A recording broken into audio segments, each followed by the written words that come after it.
Hello दोस्तों, स्वागत है आप सभी का मेरे इस यूट्यूब चैनल में। दोस्तों, आज हर व्यक्ति पैसे की तंगी से जूझ रहा है। चाहे गरीब हो, अमीर हो, मध्यम वर्ग हो, हर व्यक्ति, बूढ़ा हो, जवान हो,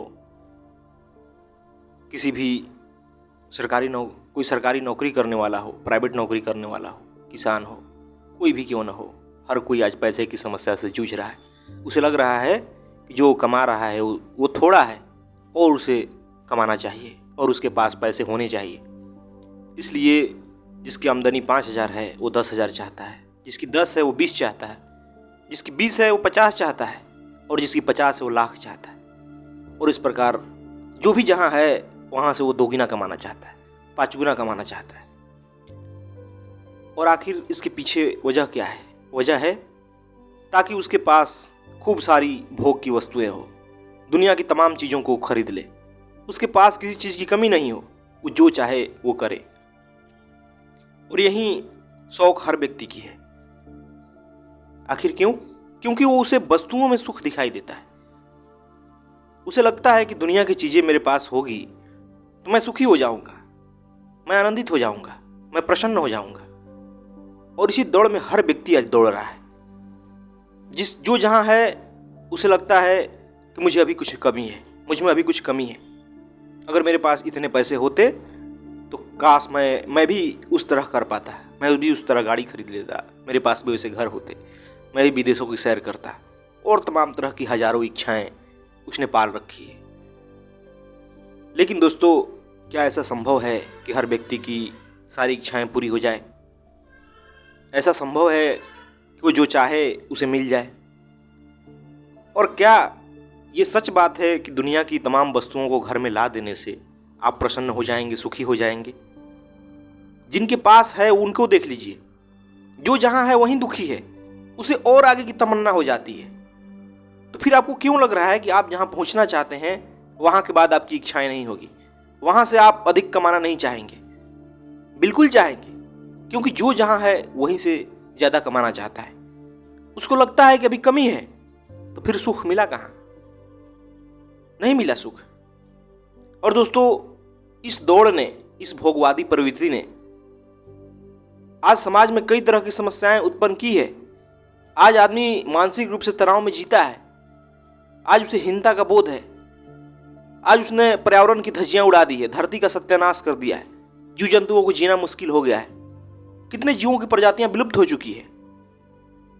और आज इस भोगवादी प्रवृत्ति के कारण ही तमाम तरह के पर्यावरणीय समस्या उत्पन्न हो रही है, तमाम तरह की भयंकर बीमारियां उत्पन्न हो रही है, कई प्रकार के अपराध बढ़ रहे हैं, अत्याचार बढ़ रहे हैं, सिर्फ इसलिए क्योंकि हम ज्यादा से ज्यादा पैसे कमाना चाहते हैं। हमारी प्रकृति भोगवादी है। हम दुनिया के सारी चीजों को अपने घर में भरना चाहते हैं। तो अब प्रश्न आता है कि क्या ऐसा संभव है कि हमारे पास वस्तुएं ज्यादा ना हो, हम ज़्यादा पैसे ना कमाएं, हम पैसे उतने ही कमाएं जितने से कि हमारी ज़रूरतें पूरी हो जाए, जितने से कि हम छोटी मोटी अपनी जो भी कामनाएं हैं उसे पूरी कर लें, फिर भी हम खुश रहें? क्या ऐसा संभव है?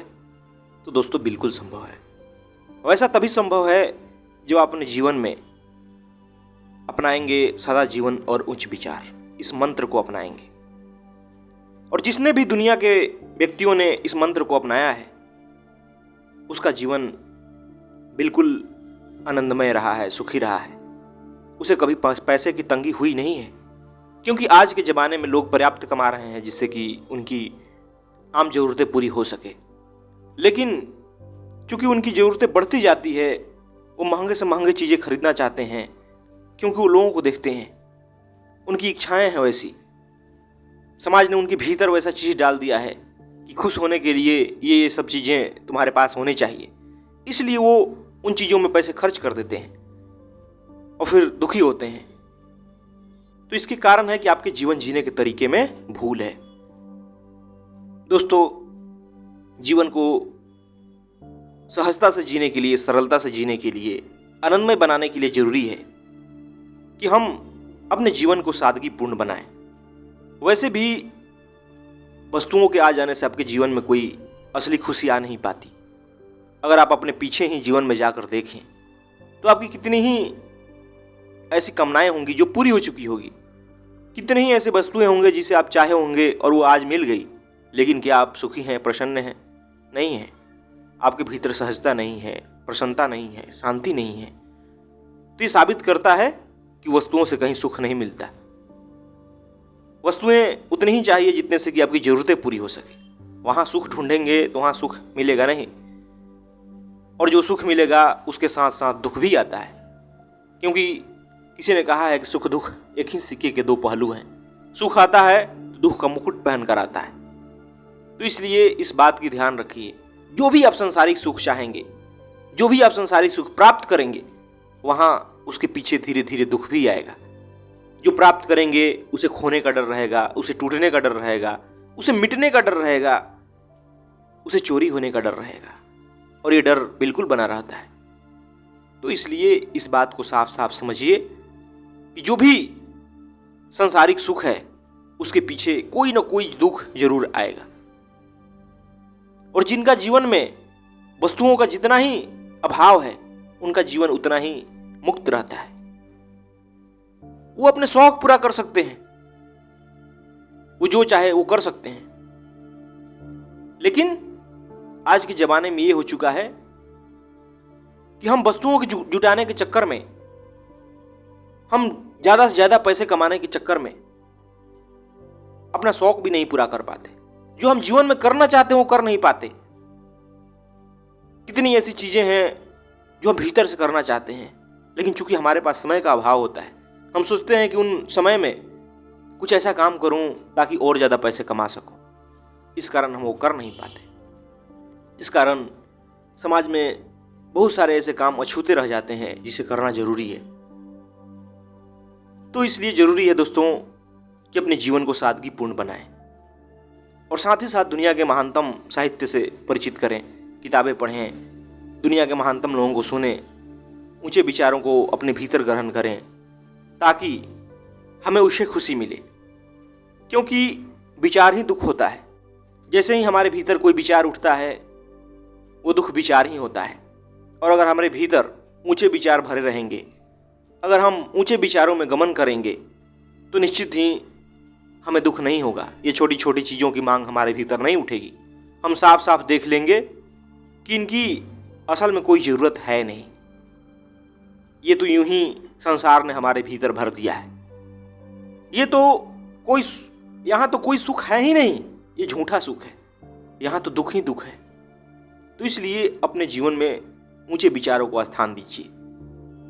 जिसके जीवन में भी ऊंचे विचार होंगे, जिसके जीवन में सादगी होगी, निश्चित ही वो व्यक्ति दुनिया में अच्छा काम करेगा, उसकी पहचान बनेगी।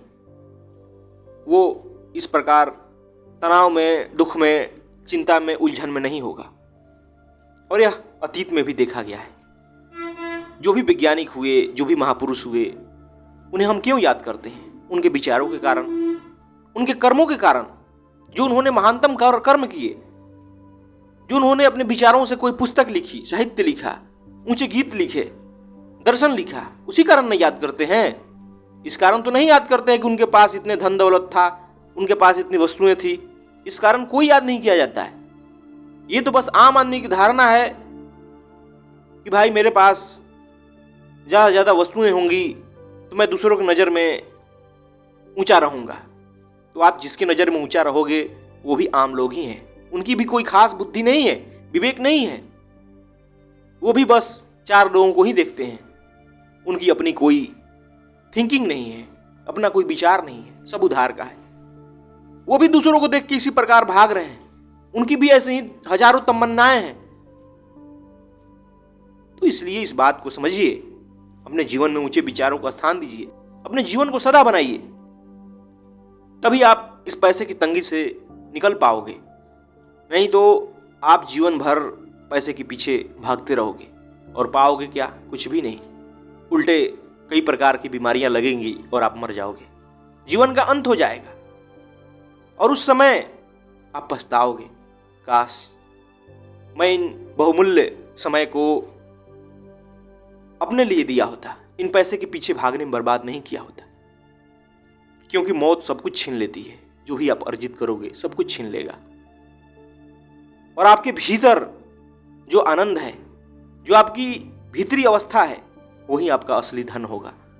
और वो असली धन ऊंचे विचारों से आता है, अध्ययन से आता है। तो इस बात को समझिए। धन्यवाद दोस्तों।